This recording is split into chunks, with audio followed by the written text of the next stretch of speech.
Et bien le bonjour à tous, c'est RX Gamer pour une nouvelle vidéo sur la chaîne.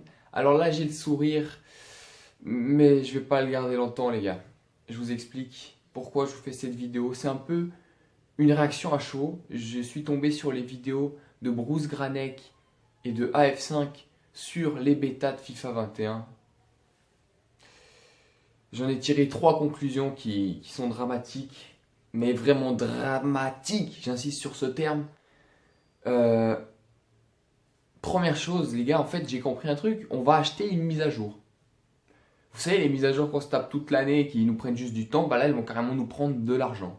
Parce qu'il n'y a pas de changement. Il n'y a pas de changement, il n'y a pas d'amélioration. Enfin, c'est le même jeu, quoi. On va acheter une mise à jour des équipes.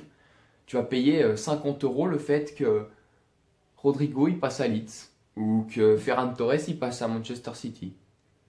C'est bien, il est bravo.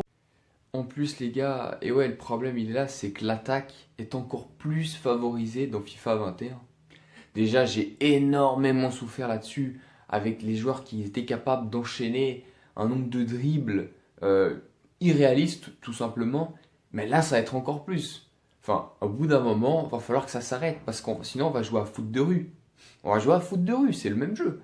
À partir du moment où le mec il te fait un drag back, puis ensuite il revient, il refait un drag back pour encore en refaire un, puis encore un. Bah oui, ok, très bien, très bien.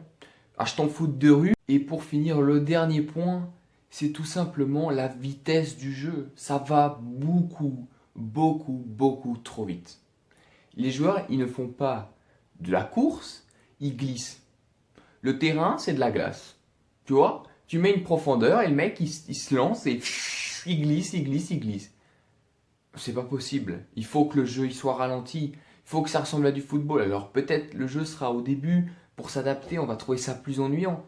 Mais ça peut pas aller aussi vite quand un défenseur comme Sergio Ramos, il est fort dans la vraie vie, mais il te rattrape Mbappé facile. Ou quand N'Golo Kanté, il fait la toupie au milieu de terrain et tu peux pas le passer parce que tu l'élimines, il est déjà là. Au bout d'un moment, il faut quand même que il y a du réalisme, il n'y a pas de réalisme. Vous savez quoi? Je vais vous donner un exemple. Vous savez, le test de paternité. Vous faites une comparaison. Vous mettez un peu de l'ADN du père avec l'ADN du soi-disant fils. Il y a une comparaison avec un pourcentage. Mais si on compare le football, on met un peu d'ADN du football. On prend FIFA, un peu d'ADN de FIFA. Vous savez combien il y a de pourcentage de similarité? Zéro, mon pote. Zéro. Ça ne ressemble en aucun cas. Aucun. Il n'y a rien, il n'y a aucun lien. Le seul lien, c'est que tu as Cristiano Ronaldo dans FIFA et Cristiano Ronaldo dans le foot. C'est tout. Mais bon, on va rester positif et c'est là où j'ai gardé un point. FIFA 21 ne pourra pas être pire que les 4 dernières éditions de FIFA. Que ce soit le 18, le 19 ou même le 20. Ça ne peut pas être pire.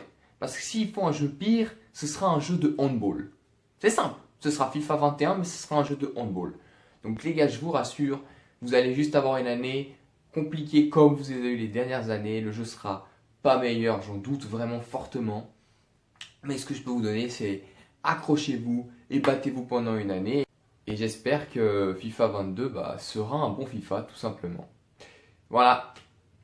Sur ce message positif, les potes, je vous laisse et je vous dis à la prochaine pour une nouvelle vidéo. Ciao les amis.